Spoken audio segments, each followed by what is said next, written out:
Bagi orang-orang yang pernah berbaiat, silahkan tinggalkan Lutfi bin Yahya dan mencari mursyid yang lain.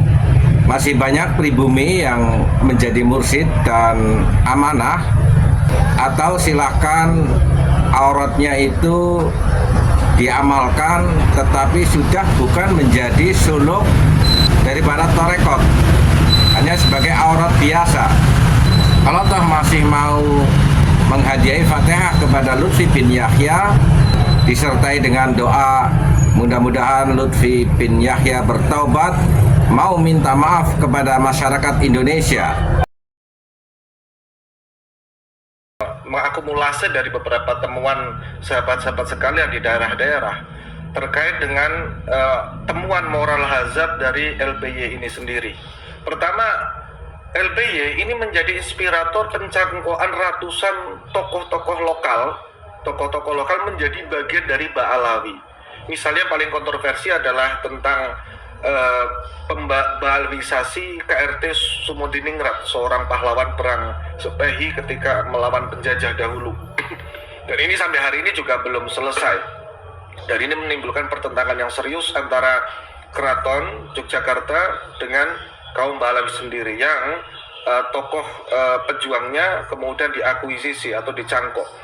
Yang kedua adalah distorsi sanad tarekat dari pembelokan sanad nasabnya atau nasabnya Syekh Abdul Malik Gedung Paruk Banyumas menjadi Ba'alawi. Ini terdapat dalam buku amaliyah terbitan Kanzus Sholawat Pekalongan yang telah berlangsung selama belasan tahun tanpa ada koreksi, tanpa adanya konfirmasi. Ketika ini kemudian menjadi masalah yang nasabnya itu kok berbelok menjadi nasab orang-orang Yaman begitu ya.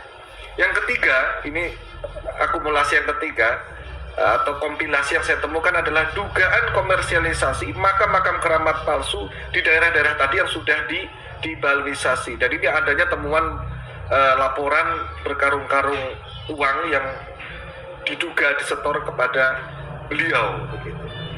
Dan yang keempat, adanya framing dari video yang berbahasa Arab dari LBY yang menyatakan bahwa tarekat-tarekat Mu'tabaroh yang berada di bawah binaannya ini akan diarahkan ke dalam satu tarekat Alawiyah. Yang kemudian yang kelima, adanya distorsi sejarah pendirian Nahdlatul Ulama melalui buku terbitan Mutahhar yang menyatakan bahwa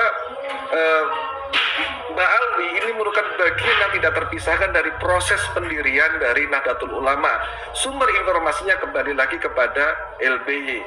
Dan keenam, temuannya adalah sumirnya bukti atau saksi sanad atau amanah kemursyidhan, baik syahadah oleh salik seangkatan maupun oleh keluarga atau riwayat dari keluarga mursyid sebelumnya kepada beliau. Apa dasarnya beliau itu menjadi atau mengaku sebagai mursyid? Ini masalah serius ini kalau dalam dunia tarekat. Ketujuh adalah yang menjadi kemasyhulan ya, keresahan adalah diamnya LBY atas kelakuan atau perilaku fasik sejumlah kaum habaib yang sangat jauh dari akhlak Rasulullah dan ketentuan hukum di Indonesia, misalnya mulai dari dulu awal LVI, sehingga diam ketika ada kekeliruan seperti pun dia diam begitu loh. Diamnya atas sebuah keresahan di masyarakat ini menurut saya sebuah pengkhianatan bagi orang yang mengaku sebagai alim ulama, apalagi seorang mursyid. Dalam keadaan negara perang saja dulu itu para mursyid itu rela mati gitu ya. Tapi dalam keadaan damai begini kok diam entah atas nama apa begitu. Nah, kemudian yang akhir-akhir ini menjadi sebuah diskursus serius adalah ketika dari paparan saya di atas tadi, dari laporan atau dari curhatan Kiai Khalwani Berjan kepada PBNU, kemudian PBNU kemudian melakukan tabayun klarifikasi dengan mengundang para pengurus Jatman baik di level pusat maupun wilayah untuk kemudian bertemu. Nah, yang perlu sahabat ketahui bahwasanya satu, PBNU atau NU ini sudah terdaftar semenjak 1930 berdasarkan keterangan dari surat edaran Dirjen Politik dan Pemerintahan Umum Kemendagri yang ditandatangani oleh Bapak Sudarmo nomor 450.7 1003/Pulpom tentang penjelasan organisasi Nahdlatul Ulama NU sebagai badan hukum yang menyatakan bahwa Nahdlatul Ulama telah mendapatkan legalitas badan hukum dari pemerintahan melalui Government Beslit semenjak 6 Februari 1960. Ini sebagaimana tercatat dalam Beslit Reh Person nomor 9 tahun 1930 yang artinya bahwa semua banom yang berada di bawah naungan Nahdlatul Ulama tidak perlu mendaftarkan ulang legalitasnya kepada Kemendagri untuk mendapatkan sejumlah fasilitasi sesuai dengan undang-undang. Artinya Jatman ini pun merupakan bagian dari PBNU yang integral.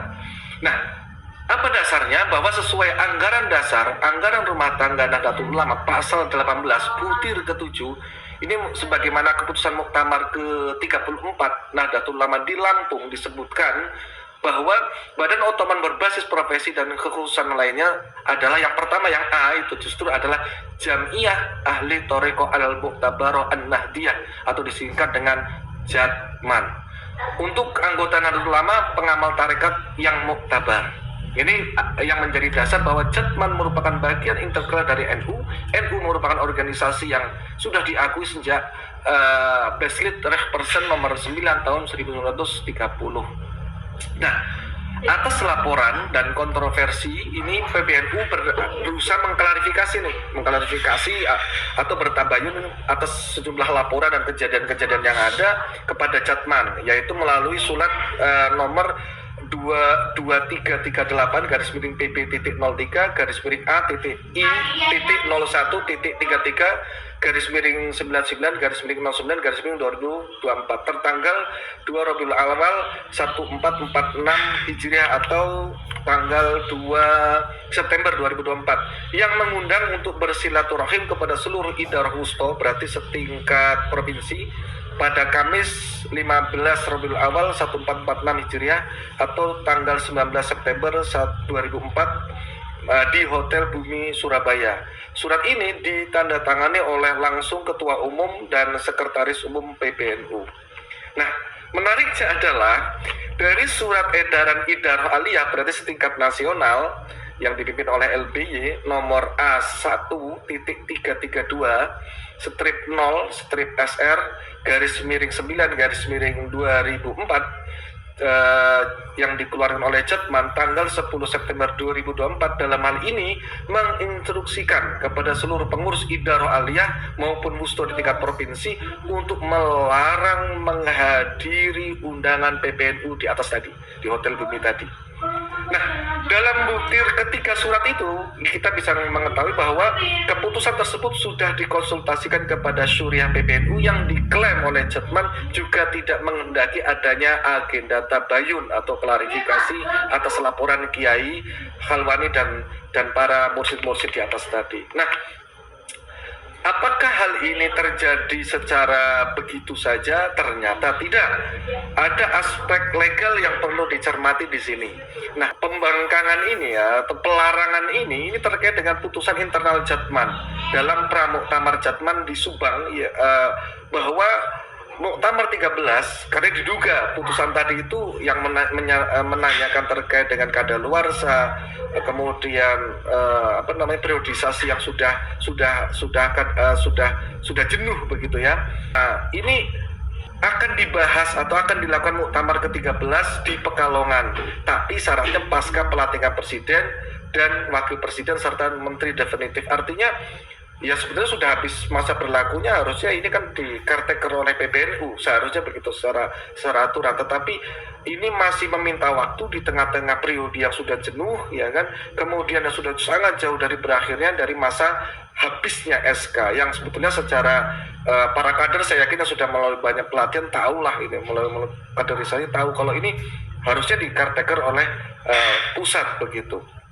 Nah, tetapi atas penolakan atau pelarangan tadi ini secara legal format Jatman juga menyatakan bahwa secara legal format de jure maupun de facto Jatman merupakan organisasi mandiri ya, berdaulat ya. Berdasarkan apa? Satu, hasil Muktamar ke-12 Jatman di Pekalongan. Ya.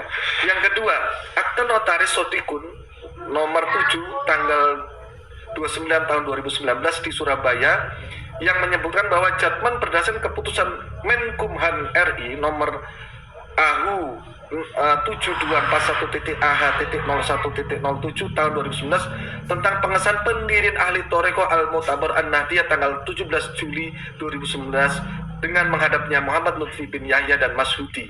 Artinya sudah 5 tahun terakhir Jatman memiliki legalitas sendiri sebagai Banom NU yang tentu menyalip beslit di atas tadi, yang tentu ini aneh gitu ya, aneh nih kalau kalian itu paham organisasi, aneh. Apalagi ini nyatanya tuh dinyatakan di bawah kopnya surat Jatman. Nah dari hari ini kita bisa tahu dari SK Kemenkumham tersebut, artinya Jatman sudah 5 tahun mufarokoh, atau kalau menurut saya sih dalam tanda kutip ya, dan tanda tanya buhot dari Beslit Persen nomor 9 tahun 1930 PBNU. Artinya apa? Itu mengapa Jatman hari ini kok terkesan berani untuk membangkang kepada PBNU. Jadi sudah tidak saatnya kita itu diam, jangan pura-pura tidak tahu terhadap berbagai tidak tanduk yang tentu apa penjelasan tadi di atas sangat besar sekali memiliki delik pidana. Bagi orang-orang yang pernah berbaiat, silahkan tinggalkan Lutfi bin Yahya dan mencari mursyid yang lain. Masih banyak pribumi yang menjadi mursyid dan amanah. Atau silahkan auratnya itu diamalkan, tetapi sudah bukan menjadi suluk daripada tarekat, hanya sebagai aurat biasa. Kalau toh masih mau menghadiahi Fatihah kepada Lutfi bin Yahya disertai dengan doa mudah-mudahan Lutfi bin Yahya bertaubat, mau minta maaf kepada masyarakat Indonesia, bersiaplah. Walafu minkum, wassalamualaikum warahmatullahi wabarakatuh.